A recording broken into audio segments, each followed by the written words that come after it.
Hey everyone, today we're diving into a question that might seem simple on the surface, but the answer, well, it opens up a world of incredible diversity. We're going to tackle one of the biggest, most common misconceptions you'll find on any world map. So, let's just get right to it. Is Africa a country? The short answer? No, absolutely not. But the why behind that no, that's where things get really fascinating. First things first, let's talk about this one country myth. It's a belief that a surprising number of people hold. So, let's unpack it and find out what the reality on the ground actually looks like. You know, it's a surprisingly widespread idea, and you can kind of see why. So often, the media talks about Africa as if it's one single place.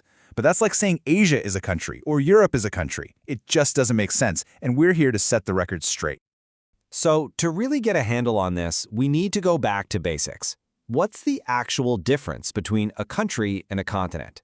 Let's break it down real quick. Okay, first up, a country. A country is a political thing, right? It's got its own government, its own set of laws, defined borders, and its own unique national identity. Think of places like Nigeria, or Egypt, or South Africa. Each one is a separate, sovereign nation. But a continent? That's a whole different story. A continent is just a huge piece of land. It's about geography, not politics.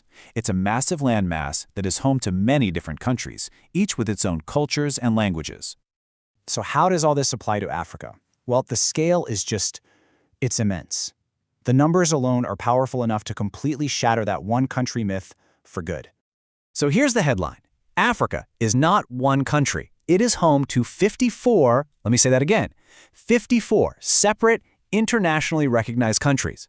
That's 54 different governments, 54 flags, 54 seats at the United Nations. And what about the people? We're talking more than 1.4 times billion people. To put that in perspective, that's more than the entire population of Europe and North America combined, all living within those 54 nations. And if you think that's a big number, get this. There are over 2,000 distinct languages spoken across the continent. And I'm not talking about dialects. I mean unique languages, each with its own deep history and culture. Incredible, right? And let's just add a little more context here.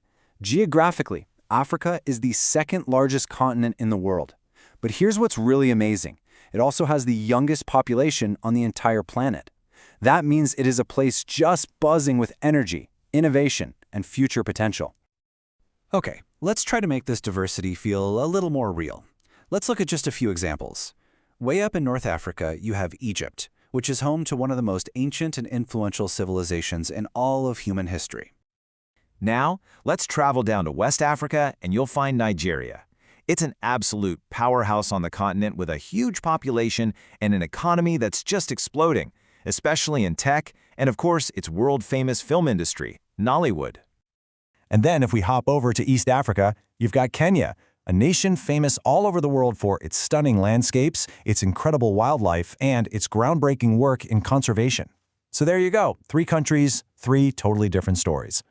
So you can see this diversity goes way, way beyond just lines on a map. It's more like a rich, complex tapestry of cultures and traditions and people that you could never capture in just a simple list of countries. And this right here is a really key point. There is no such thing as a single African culture. It just doesn't exist. With thousands of distinct ethnic groups, the continent is a mosaic of unique music, art, food, and traditions. The whole idea of one culture just falls apart when you look at the reality. And Africa's contributions to the world? They've been huge throughout all of history. We're talking about everything from ancient Egypt's breakthroughs in math and medicine all the way to modern-day innovations in mobile tech and the global explosion of Afrobeats music. So what's the whole point of all this? Really, it's about seeing Africa clearly. It's about consciously moving past all the outdated, simplistic, and frankly harmful stereotypes so we can appreciate a more accurate and nuanced view. Let's just call them out, right? Ideas like Africa being a single country, or that the entire continent is poor, or that it lacks technology, or that everyone lives in a village. These are just false stories that completely erase the vibrant, modern, and incredibly diverse reality.